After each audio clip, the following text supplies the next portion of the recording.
Well, obviously, we're still basking in a 21-point comeback. So that was a lot of fun.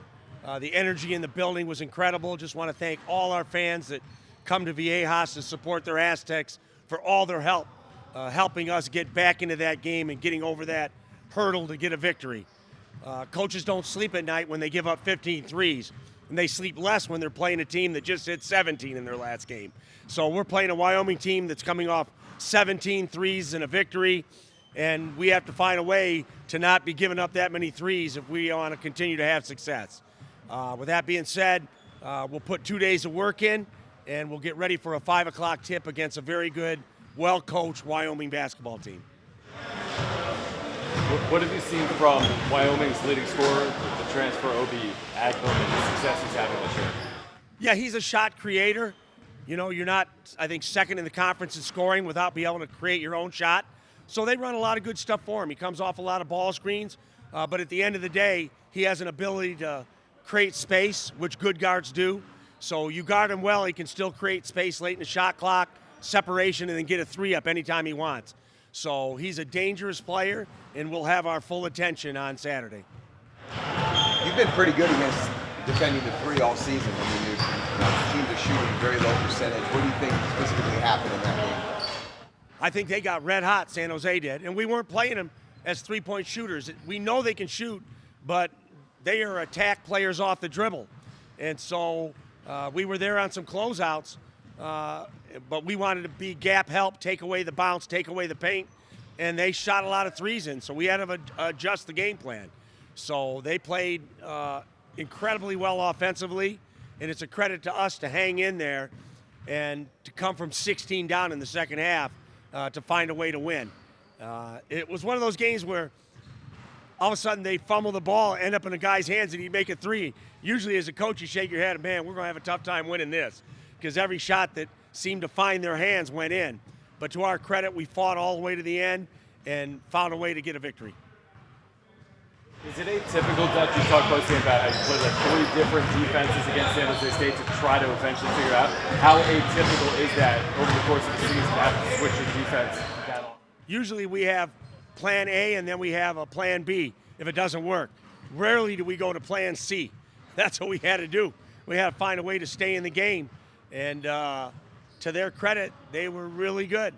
Coach Miles is a good coach. He's been in this league a long time, whether it was his run at Colorado State and now at San Jose. His teams play well, and for all the new pieces he added this year, I thought they were really coming together. Obviously, you don't beat New Mexico without being a good team who's in first place in the conference. So we know they're dangerous, and we got to go back in there in 2 weeks and play them again, and they will have our full attention like they always do. Playing those drivers instead of shooters and they get hot. Is that a case of, you know, you have a really young team that are pleasers and they do whatever you say and they just kept doing what you said, and it took a while for you to say, no, you got to change this? Or should they just be able to change it? You know, most of the time, I thought some of the shots they hit were pretty well contested. You know, they made hard shots too. But we were playing help defense. We wanted to load up, stop the drive with gap help, and then close out. And they made us pay for it. And they got hot. Udigi got hot as heck at the start. And I think he had maybe 16 in their first 18 points. So he was hot, and we had to find a way to slow him down. And usually it has a lot to do with how we play ball screens, how much help we give and don't give. But we made adjustments, and to our guys' credit, they got some momentum rolling in the second half. I think we went on a 16-0 run to finally take the lead. And we needed every point we got and every stop we got down the stretch. So grateful for the win, but we know winning a college basketball game is not easy, whether it's a 2-point last-second shot against Air Force or a fight from behind at home against Air Force, at home against San Jose. These games are not easy, but to our guys' credit, we've shown grit and toughness to not buckle under the pressure and find ways to win. And that's what I've said since the start of the year with this team. They find ways to win. They're gritty and they're tough, and they fight till the very end. A couple of injury questions. Jared Coleman-Jones, will he be back, or will Miles start again Saturday? We're still rehabbing Jared. You know, he's got that shoulder that came out early in the year, and it came out a second time, and that's always hard. So we're trying to rehab him as aggressively as we can. So he may be ready for Saturday. If not, it's a good time. We have a bye week after that, so he should have enough time to get healed up and ready for the stretch run. But that's probably more of a game time decision, depending on how his rehab goes with Sergio. And is there an update on Reese Waters? Reese continues to, I mean, he's out of the boot, and it's fun to see him out here shooting, but I don't think he's fully cleared for up and down action, so it's still a slow process. I think he's got another CT coming up, so it's just, the good news is it's healing, obviously not as fast as any of us would like. So when he finally gets the go-ahead, he and I will have a talk and decide what's in his best interest, whether it's to come back this year if he's interested or whether it's to sit and have another year to play. So we will cross that bridge when the time comes. And one other question. Sorry, guys, for this one. Tomorrow I'm going up to LA to do a story with Tay Simmons, Heritage Christian.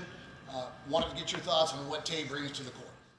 Tay is everything we want in a basketball player and everything we've had here in a basketball player. He's a good person.